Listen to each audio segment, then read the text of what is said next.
Hey guys, it's Keisha, your online digital marketer. Tonight I'm coming to you talking about the 5 lies that keep you from living your best life. I know it's midnight, just call it Midnight Mindset with Keisha tonight, okay, you guys?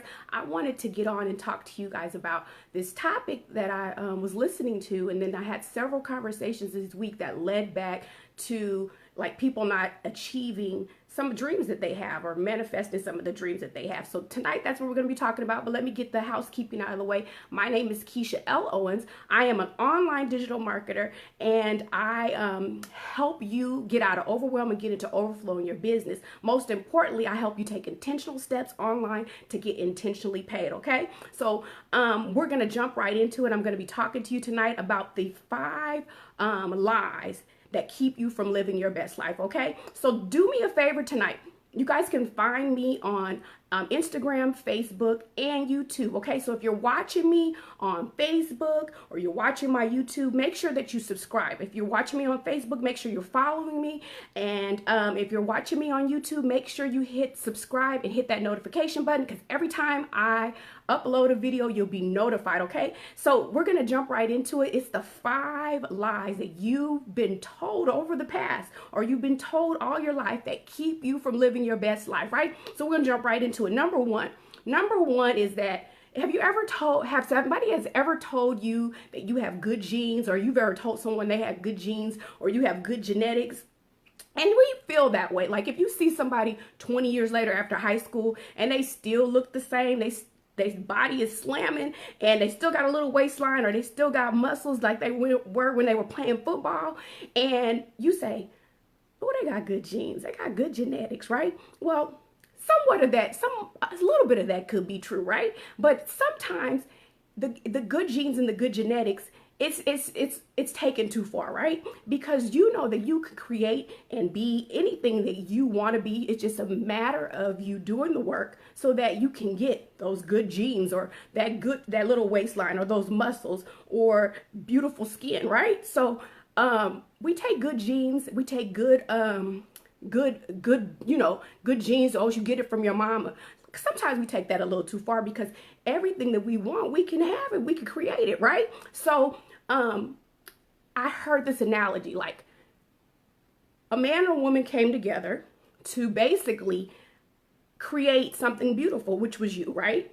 And how could something that was created out of love, maybe not, but something that was created, that a gift that came from God, be a bad gene, right? So we got to get out of that. That's like stinking thinking that keeps us from living our best life, seeing our dreams come to manifestation. So we want to get that out of our head. Good gene, bad gene, we take it too far. Yeah, we could believe it. You know, you see one of your friends and you see her mother, and they're the spitting image, shape, size, still look great, still look good. Some things come from the genes, right? Some people like the Winans family. Everybody in the family can sing, right? So the whole family can sing, and the great-grandmother's singing, the grandmother's singing, the father's singing, the grandchildren are singing. So it's a good gene, but we take it too far, because guess what? Anything that we want, we can manifest. We can see it come to fruition. We just got to work hard for it, and we got to get it, right? So we want to stop. We want to take some of those things we've been told all our life out of our mindset, because, mindset leads to, the right mindset leads to manifestation, right? So that's number one, the good gene, bad thing. Let's move that out of our heads, right? So we're going to go to number two. Number two, you were told, how many people have heard this? And drop a comment below if you heard this. You are as smart as your grade, or you're as good as your accomplishments. We want to get that out of our head, because sometimes if we weren't the greatest student in, say, high school or even college, we carry that through our life. I wasn't that great of a student. I couldn't write. I wasn't a great writer. And that keeps us from, really, really moving forward and doing some things that we want to do, because we thought, or we were told, that we weren't actually good at them, right? So I went to a meeting earlier this week, and there were a panel of people talking about their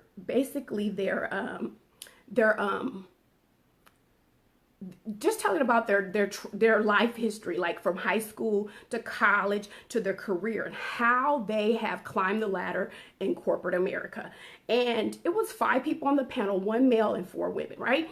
And everybody was talking about how you basically from elementary to high school to college, you know, they were a scholar and they got good grades, they did what they're supposed to do, and they made it through corporate America. And it got to the last lady, and she said, you know what? I'm gonna keep it real with you guys. I was a C student, right? She was like, I was a C student. The only reason why I stayed in college is because I didn't want to come back home. And my father said, you need to remain with a 3.5 if you want to keep that scholarship or whatever, so you don't have to come back home. I hope I'm getting the story right.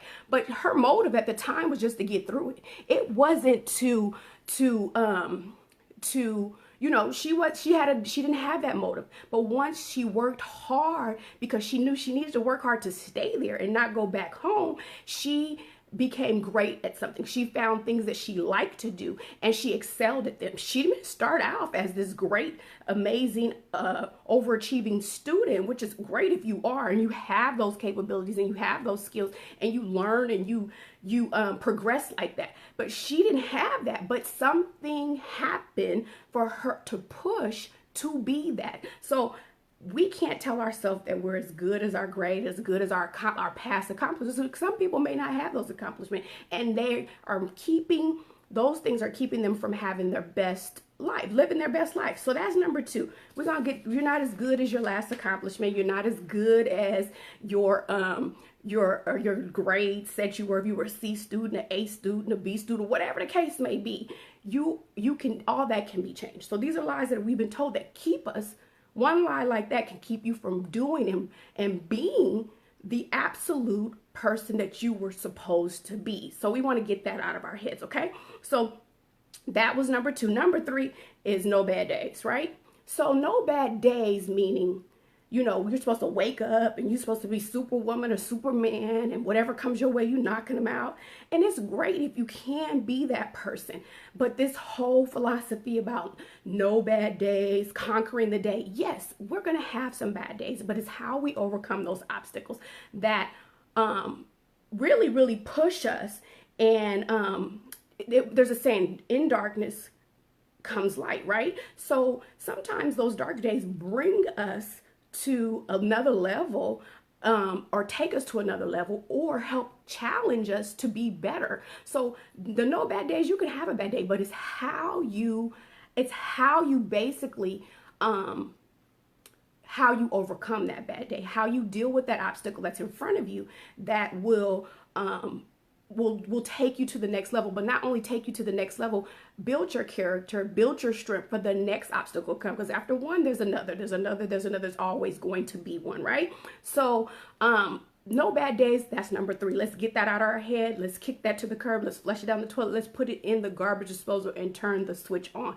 You can have a bad day. It's all about how you conquer that day, right? So that was number 3. We're gonna go straight into number 4, you guys. Number 4 is bad karma. And a lot of time we talk about bad karma, we're like, he gonna get what he deserves. He's a dog. She's scandalous. Bad karma, I do believe the Bible even talks about the seeds that you sow, you know, you reap what you sow. But I think sometimes we take bad karma bad, because like if we've done something bad in our life and we feel bad about it, and sometimes if we repented or we got forgiveness, or we had a falling out with a friend and we did them wrong, we take bad karma to the max. And it's like you're looking out the window waiting for bad karma to knock on your door. No, let it go.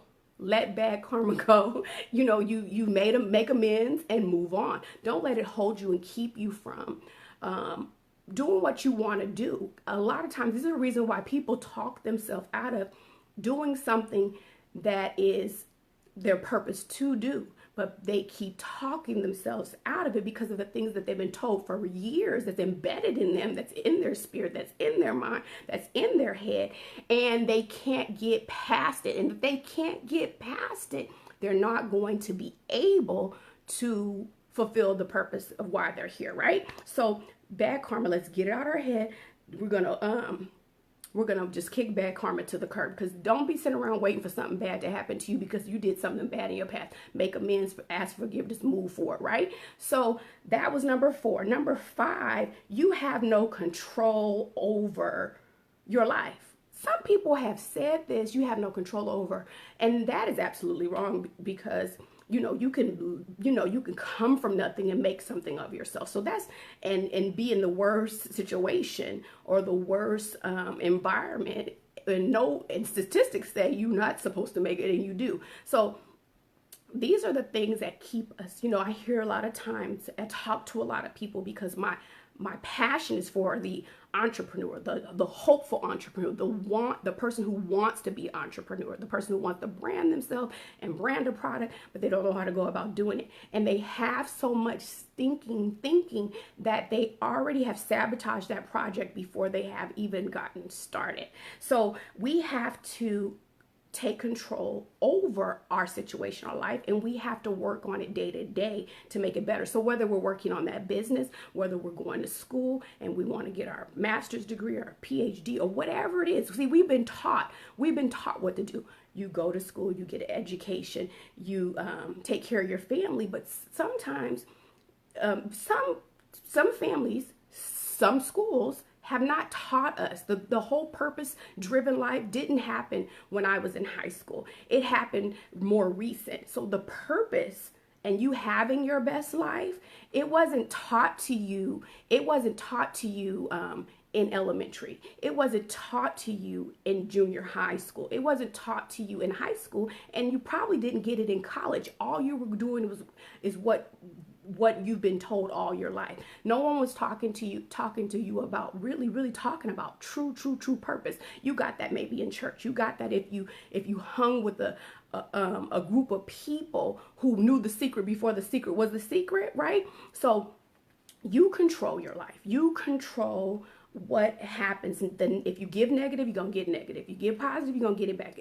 It's the law, right? So one thing that Lisa Nichols said, she said that if she waited, she was a heavier set woman, and she said if she waited until she lost weight, she would have been the freaking secret, right? And she wrote The Chicken Soup for the Soul. She was involved in a lot of stuff with The Secret as well. So had she waited, because she felt uncomfortable to get on the stage and talk and walk in front of people at the weight that she was, she said, honey, I would have been the freaking secret. So you are in control of everything that you want to happen and manifest in your life. So you guys know that I am an online digital marketer. My goal is to help you get out of overwhelm and help you get into overflow in your business. But most importantly, my goal is to help you make intentional steps online so you can intentionally get paid and intentionally basically live what you dreamed about, okay? So if you have any questions about marketing, digital marketing, and you need help, or have questions, drop them below. Also, if you're watching on YouTube, or if you're watching on Facebook, make sure you're following me or you subscribe to my channel on YouTube. You smash the notification button so every time that I upload a video, you're notified. My goal is to help you get intentionally paid online. And guess what? Not only help you get intentionally paid online, but help you create the mindset so that you can get intentionally paid online. Because success is not just about the money and the accomplishments, but the success is the mindset. The success is the purpose. The success is you giving back, and you also living your why, living in freedom and not feeling like you're in bondage. So I just wanted to get on tonight because I heard this and this was amazing. It's a great way to start off my a series of videos. It's talking to you about making sure you don't let those lies that you've been told or those sayings that you've heard all your life keep you from what is your purpose, what you're supposed to be doing, right? So you guys know that I have a digital marketing course that I want to share with you. I'll drop it below in the comments. If you are struggling online and you need help, please click on it. It's my marketing boost boot camp, my marketing beast boot camp. And then I also have, if you are looking for a way to earn money online, I want you to click on the link. It's gonna talk about the top five side hustles for 2019. Click on the link, check it out. It's a free download for you, no charge. Check it out, see if it's something you like. See if it's someone you can share it with that is looking for a way to fund their dream and they don't want to use their normal income to do so. They don't want to go get a loan. There's definitely a lot of ways for you to make money online, and I'm here to help you with that. Okay, you guys have a blessed night. You might as well call this Midnight Mindset with Keisha. Okay, you guys have a great night, and don't forget, make sure you follow me on Facebook and follow me on Instagram. But most importantly, if you're watching me on YouTube, hit that subscribe button and hit that notification button, so every time that I upload a video, you're notified. Okay, you guys have a blessed night. Make sure that you're taking intentional steps to get intentionally paid. Good night.